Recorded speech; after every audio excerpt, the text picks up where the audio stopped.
Oh, it's 7:15. It's not even a week into the new year, is it? And already we're facing increased rolling power cuts. You'll see stage 3 has just popped up on your screen. It's actually been in place since about 4 o'clock this afternoon, and most of us haven't even returned to work yet. So is it going to get any worse? Well, luckily for me, we can bring in energy expert Roger Lilly with his crystal ball. Roger, hello to you. Good to have you. I appreciate it. So all the best for the year. When I say all the best in buying solar appliances and generators and UPSs, because a bit like a roller coaster, here we go again. How much worse is it going to get, do you think?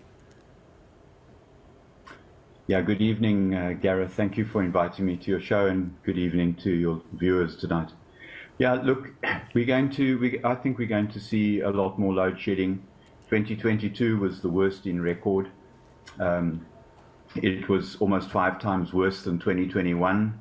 And here we are in 2023. We've just really opened the door to the new year, and already we're at stage 3, which is sort of halfway into the depth of load shedding from last year, where stage 6 was often implemented. So we really have a situation that shows that the whole network is completely out of control now.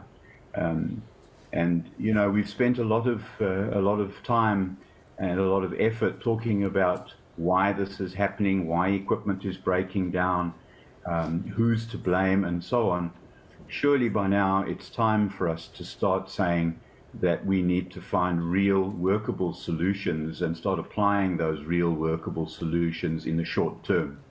Now, the only people that have authority to do that, of course, are sitting in Parliament.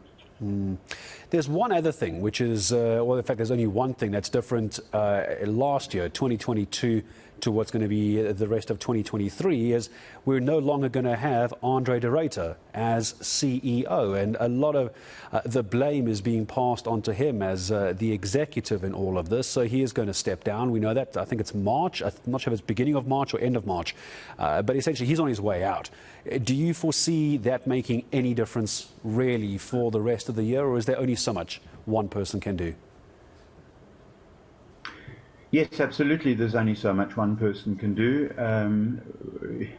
The minister responsible for Eskom, Minister Kodan, has made it clear that he does not find Andre de Ruyter to be responsible for load shedding, or put any blame on his shoulders. But I mean, Andre de Ruyter and any CEO in that position needs all sorts of support, and they need the support from the people who have the authority to provide the necessary additional power. You know, yeah.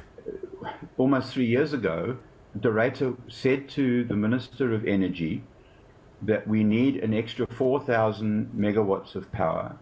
The minister has not provided that 4,000 megawatts. He instituted the risk mitigation IPP program, which was supposed to do that. He appointed car power ships with the lion's share of that situation, but it turns out that they're not able legally to actually come into the country and provide electricity. And yet the minister seemingly has not made an alternative arrangement. Yeah. So we're back where we were. You know, so one wonders what's going on at government level, frankly. You know, really, is the minister taking this situation seriously?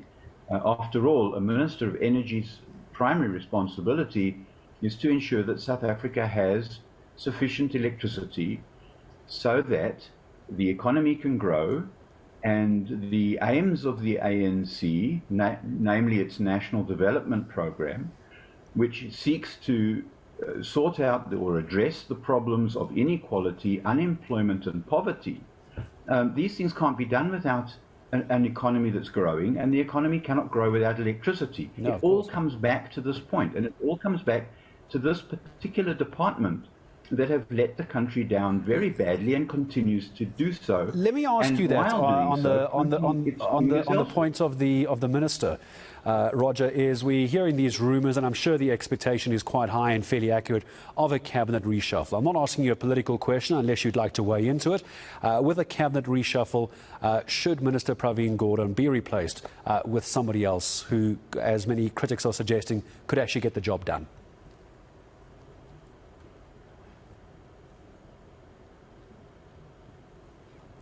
It's not Pravin Gordhan who's the problem. Pravin Gordhan does not have the authority to provide additional electricity. That is the Minister of Energy's responsibility. That's Mr. Gwedi Mantashe. I very much doubt that he will be replaced. But I would suggest that we need someone in that position who understands what South Africa needs now and in the next 20 years from an energy perspective. And regrettably, I don't think the current incumbent does understand what the country needs. If there was a reshuffle and Gwedi Mantashe was no longer head of this particular portfolio and the right person came in and all the perfect scenarios were in place, Roger, how quickly could we come out of this load-shedding mess? In a perfect world, an imaginary world where there's unicorns, how long would it take for us to fix this mess?